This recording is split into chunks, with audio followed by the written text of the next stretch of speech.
पूरी हो, हमारी इबादत पूरी हो, पूरी हो। कड़ाके की ठंड के बीच एक छोटे से गांव से उठने वाली ये आवाज़ लखनऊ तक पहुंचने को आतुर है। गांव वाले अपनी आवाज़ लखनऊ में बैठी सरकार तक पहुंचाना चाहते हैं, लेकिन उनकी ये आवाज़ लखनऊ तक नहीं पहुंच पा रही है। एयरपोर्ट का पिचकारी करो ना, वापस लो, वापस लो, वापस लो, एयरपोर्ट का पिचकारी करो ना, वापस।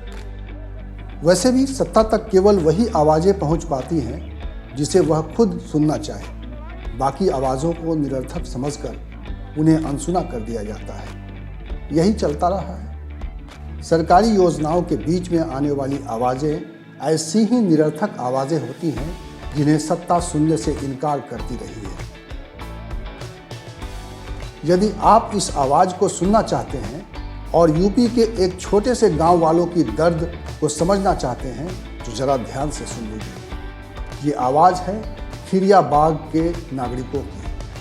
हम और आप कड़ाके की सर्दी में ठिठुर रहे हैं, लेकिन ये गांव वाले पगडंडियों से लेकर सड़कों पर उतरे हैं अपनी आवाज़ बुलंद करने के लिए। इनकी हाथों में तख्तियाँ हैं। महिलाएं और बच्चे भी इस जुलूस में शामिल हैं। तकरीबन पिछले 3 महीने से ये यूं ही सड़कों पर आवाज़ लगा रहे हैं। भाई बंद हल्ला बोल, हल्ला बोल, हल्ला बोल, भाई बंद हल्ला बोल, हल्ला बोल, हल्ला बोल, इंकलाब जिंदाबाद, जिंदाबाद, जिंदाबाद। कभी डीएम साहब के चक्कर काटते हैं तो कभी एसपी साहब के दफ्तर का धरना देते हैं, लेकिन इनकी सुनवाई नहीं हो रही है। अब किस्सा भी सुन लीजिए इनका। ये गांव वाले नहीं चाहते कि इनकी ज़मीन और मकान पर बुलडोजर चलाकर चमचमाती सड़कें बना दी जाए, हवाई अड्डे का विकास कर दिया जाए। इन्हें अपना घर चाहिए, अपनी ज़मीन चाहिए जिन पर खेती करके ये अपने बच्चों का पेट पाल सकें, उनके लिए सपने देख सकें। लेकिन इनका सपना सरकार के सपने से टकरा गया है। अब सपनों की इस टकराहट में कौन जीतेगा कौन हारेगा ये नहीं पता, लेकिन ये तो बस इतना चाहते हैं कि सरकार एयरपोर्ट के विकास का मास्टर प्लान रद्द कर दे। सरकार तक अपनी मांग को पहुंचाने के लिए ये लोग ज़मीन मकान बचाओ संयुक्त मोर्चा बना चुके हैं। पिछले साल अक्टूबर से इनका आंदोलन लगातार तेज होता जा रहा है। धरना, प्रदर्शन, बैठकों के बावजूद इनकी समस्या अभी जस की तस है। इनके नेताओं को दबाने झुकाने की कोशिशें भी हुई, केस मुकदमों से डराने की कोशिशें भी हुई, लेकिन इन्हें लगता है कि जीत इन्हीं की होगी।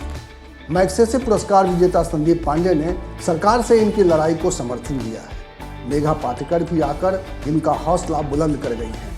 गांव वालों का कहना है कि यदि सरकार को हमारी विकास की इतनी ही फिक्र है तो यहाँ उद्योग धंधे की सुविधा दी जाए, यहाँ कृषि मंडियाँ बनाई जाए, एयरपोर्ट हमें नहीं चाहिए। दरअसल 2017 में चुनाव के वक्त प्रधानमंत्री नरेंद्र मोदी ने मंदुरी हवाई पट्टी का विकास कर इंटरनेशनल एयरपोर्ट बनाने का चुनावी वादा किया था।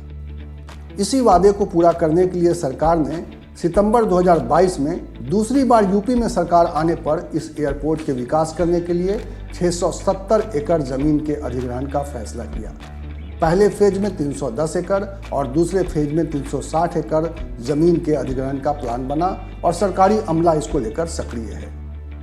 लेकिन इस अधिग्रहण की चपेट में आने वाले 7 गांव गदनपुर, हिच्चनपट्टी, पाती, सौरा, बलदेव, मंदुरी, कुआं देवचंद पट्टी और कंधरापुर गांव के लोगों के एकजुट होकर इसका विरोध करने से यह मामला लगातार टलता जा रहा है।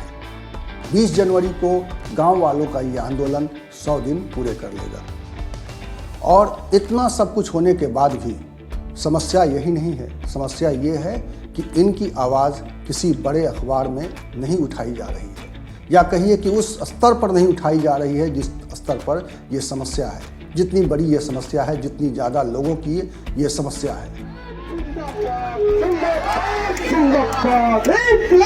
इस आवाज़ को उठाने वाला मीडिया शांत है। आप इस खबर के बारे में जानना चाहेंगे तो किसी बड़े अखबार में इसका कोई जिक्र नज़र नहीं आएगा। कुछ छोटे अखबार, कुछ स्थानीय वेबसाइट्स इस समस्या को उठा रहे हैं और इसीलिए ये समस्या सरकार के कानों तक नहीं पहुंच पा रही है। इसकी गंभीरता सरकार को नहीं पता है।